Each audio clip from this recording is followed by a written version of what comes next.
আসসালামু আলাইকুম বন্ধুরা, কেমন আছেন? আশা করি সবাই ভালো আছেন আর আমি আল্লাহর অসীম রহমতে ভালো আছি। তো আজ আমি ট্যাংরা মাছের কাটা সহ রেসিপিটা বানিয়েছি। তো চলো কেমনভাবে এই রেসিপিটা বানিয়েছি কথা না বাড়িয়ে মূল রেসিপিতে চলে যাই। তো বন্ধুরা একটা রিকোয়েস্ট স্কিপ করে দেখবেন না, ফুল ভিডিও দেখার জন্য অনুরোধ রইল। তো এবারে দেখতে পাচ্ছেন বন্ধুরা ট্যাংরা মাছের কাটা, এইগুলোকে আমি ফেলিনি, এইগুলো সমেত আমি রান্নাটা করে নেব। তো এখানে আমি ধুয়ে ভালোভাবে পরিষ্কার করে নিয়েছি, নেওয়ার পরে স্বাদ অনুযায়ী লবণ আর হলুদ গুঁড়া দিয়ে ভালোভাবে মাখিয়ে নিয়েছি। তো মাখানোর পরে এবার আমি ভাজা করে নেব বন্ধুরা।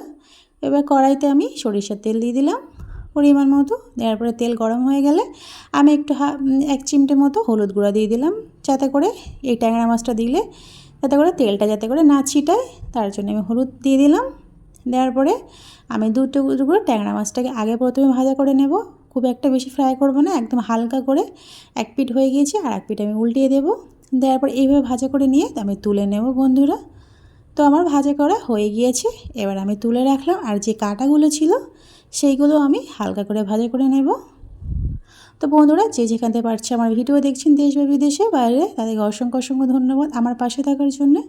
তো এই ভাজা করা হয়ে গিয়েছে, এবার আমি তুলে রাখলাম। এবার যে পাত্রতে রান্না করলাম সেই পাত্রতে আমি যে এক্সট্রা তেল ছিল মাছ ভাজা সেই তেলটা দিয়ে দিলাম, আর কিছুটা পরিমাণে সরিষার তেল দিলাম অল্প করে। এবারে আমি একটা বড় সাইজের পেঁয়াজ কুচি দিয়ে দিলাম। 2 মিনিটের মধ্যে ভাজা করব, বেশি ফ্রাই করব না পেঁয়াজটাকে। তারপরে দিয়ে দেবো 4টে কাঁচা লঙ্কা মাঝখানতে চিড়ে দিয়ে দিলাম। দেওয়ার পরে এবার অল্প কিছুটা পরিমাণ পানি দিয়ে দিলাম। এবার আমি মশলা অ্যাড করব।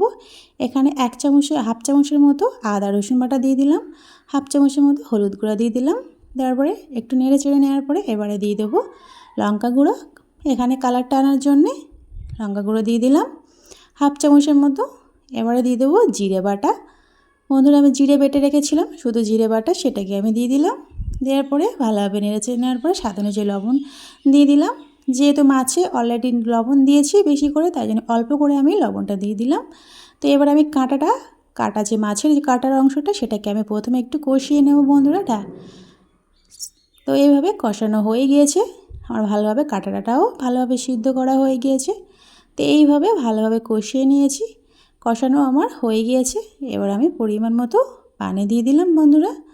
দেওয়ার পরে আমি ঝোলটা ফুটতে অপেক্ষা করব।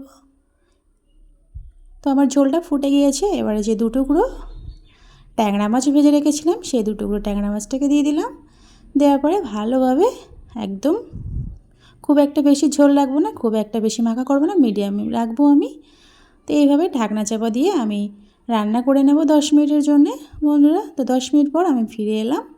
এবারে একটু উপর থেকে বন্ধুরা সরিষার তেল দিয়ে দেব, যাতে করে একটু সেন্ট হবে, তার জন্য উপর থেকে আমি সরিষার তেল দিয়ে দিলাম 1 চামচের মতো। দেওয়ার পর আবার 2 মিনিটের মতো একটু ফুটিয়ে নেব। তো আমার হয়ে গিয়েছে। তো কেমন লাগলো এই রেসিপিটা বন্ধুরা কমেন্টে জানাতে ভুলবেন না। বা যদি ভালো লেগে থাকে এই রেসিপিটা বন্ধুরা লাইক করবেন, প্রয়োজনে শেয়ার করবেন বন্ধুদের কাছে। তো আজ এই পর্যন্ত, আবার কালকে অন্য এক রেসিপি নিয়ে হাজির হব আপনাদের সামনে। খোদা হাফেজ।